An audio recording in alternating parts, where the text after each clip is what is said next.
Today we are gonna talk about साइलेशिया medicine. साइलेशिया जो मेडिसिन है वो बनी है सिलिका से।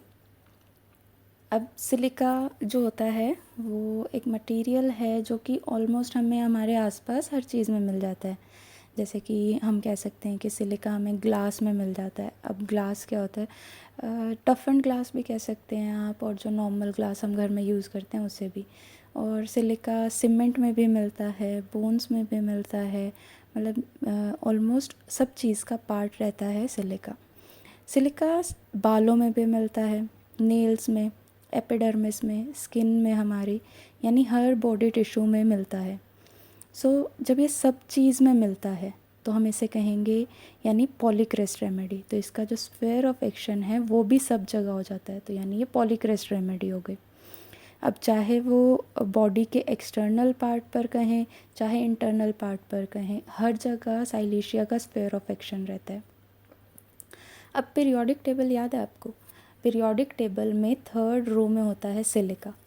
इससे पहले के जितने भी एलिमेंट्स होते हैं ना, वहाँ पर अभी पैटर्न नहीं बना होता है। इसके जो मिनरल्स होते हैं, जितने भी एलिमेंट्स होते हैं, उनका पैटर्न नहीं बना होता है। तो यहाँ पर आकर जब सिलिका का पैटर्न बनता है तो हम ये कह सकते हैं, जैसे पीरियोडिक टेबल से रिलेट करें तो इस रो में इससे पहले एलिमेंट्स नहीं हैं, अब यहाँ आइडेंटिटी बन चुकी है, यहाँ पर पैटर्न बन चुका है, कैरेक्टरिस्टिक बन चुकी है। अब इसमें साइलेशिया की क्या बनेगी? अब हम क्या कह सकते हैं इसमें कैरेक्टरिस्टिक, कि they have an identity here. जैसे कि सिलिका की आइडेंटिटी यहाँ बनी है, ऐसे ही साइलेशिया पेशेंट की भी आइडेंटिटी होती है। वो पेशेंट जानता है, they know this is me, they have definite thing, definite image of themselves कि मैं ये हूँ। उससे अलग होते ही वो परेशान हो जाते हैं। तो अब इस पर हम सिम्टम क्या निकाल सकते हैं कि जब भी कोई चीज़ अलग होती है, तो यानी उनके फिक्स्ड आइडियाज़ होते हैं, तो जब भी कोई चीज़ अलग होती है तो उन्हें एंग्जाइटी होती है, they have fear of losing the identity. Stage fair होता है उन्हें, पब्लिक फेयर होता है। वो जब भी स्टेज पर जाते हैं तो उन्हें डर लगता है कि वो कहीं डिफरेंट परसेप्शन ना बना ले लोग उनके बारे में। So this is my identity, कहीं वो आइडेंटिटी लूज़ ना हो जाए, इसलिए उन्हें स्टेज पे जाने का फेयर होता है। एक और एग्जांपल है कि छोटी सी भी गलती हो जाए तो वो रीडू करते हैं अपनी पूरी टास्क को, पूरी असाइनमेंट को, बिकॉज वो तो सोचते हैं कि औरों पे मेरा क्या इंप्रेशन पड़ेगा अगर मैं गलती करूँगा तो। So they know who I am without this perfection. तो परफेक्शन चाहिए उन्हें हर चीज़ में, इम्प्रेशन बनाना चाहते हैं वो, इसीलिए उन्हें पब्लिक फेयर होता है, स्टेज फेयर होता है। दे हैव जो फिक्स्ड आइडेंटिटी होती है उनकी, उसको लूज़ करने का उनको डर रहता है, इसलिए एंग्शियस भी हो जाते हैं। और उनके आइडियाज़ भी फिक्स्ड होते हैं। यहाँ पर हम ये कह सकते हैं, इस पूरे सिनेरियो से हम क्या निकालेंगे कि उनके आइडियाज़ भी फिक्स्ड होते हैं और वो हर चीज़ अपने तरीके से करना चाहते हैं, कुछ भी चेंज होते ही परेशान हो जाते हैं। नेक्स्ट होता है उनका मैग्नेटाइज्ड करना चाहते हैं वो सबको, एक वर्ड होता है मैग्नेटाइज्ड, वो चाहते हैं सब लोग मेरी तरफ अट्रैक्ट हों। ऐसे पेशेंट्स होते हैं सिलिका के यानी साइलेशिया के। देखो, पॉलीक्रेस्ट रेमेडी हो गया, डेफिनेट आइडेंटिटी हो गया, anxiety of losing the identity हो गया, पब्लिक फेयर हो गया, देन अट्रैक्ट पीपल, वो कुछ भी करते हैं तो उसे अट्रैक्ट करना चाहते हैं, मैग्नेटाइज्ड पर्सनालिटी रखना चाहते हैं। अभी हम ना नॉर्मली बात करेंगे पूरी मेडिसिन के बारे में ताकि याद हो जाए। अब कॉन्स्टिट्यूशन क्या होता है मेडिसिन का?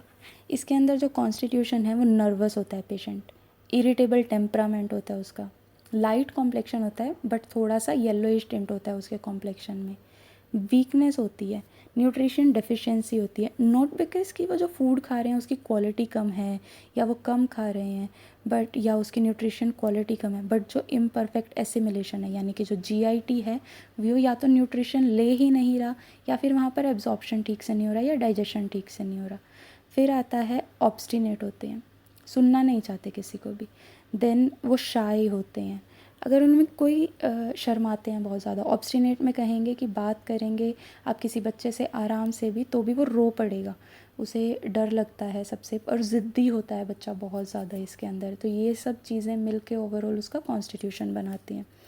देन अब बात करेंगे निडल या पिन के बारे में। मैंने यहाँ पर ये जो सिम्टम्स लिखे हैं ये आपको रिपर्टरी में अगर आप कहीं देखेंगे कि counting needles, delusion needles, dream needles, fear needles, thoughts persistent needles, तो जहाँ पर भी इंजेक्शन का डर हो वहाँ पर ये मेडिसिन आती है। अब आता है public speaking. Public speaking again जैसे हमने डिस्कस करा था कि परफॉर्म नहीं कर पाया तो इसलिए जजमेंट का डर रहता है, फियर ऑफ पब्लिक स्पीकिंग रहता है।